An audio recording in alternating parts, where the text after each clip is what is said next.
મેં ભેણું રાણો અચિંધો રે. આ રાણો એટલે કોણ? રાણો અચિંધો એટલે રાજા આવશે.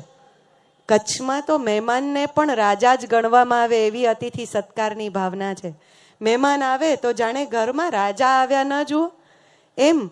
મહેમાનને ઉતારા શું આપશું, મહેમાનને ભોજન શું આપશું, એ બધી જ વાત એ સ્ત્રીઓ જ્યારે ગરબા ગાતા ગાતા કરે ત્યારે આપણે તો જોતા જ રહી જઈએ. હા, તો ચાલો એ રંગને હવે જોતા રહી જઈએ.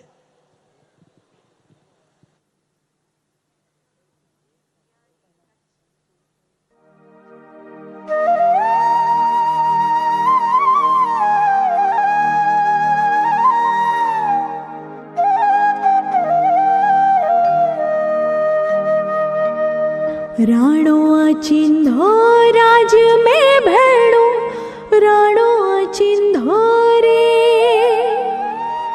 राणो अचिंधो राज में भेणु, राणो अचिंधो रे. पै फूले जी फर रे राणा रोने अजोणी रात. पै फूले जी फर रे राणा रोने अजोणी रात.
राणो अचिंधो राज में भेणु, राणो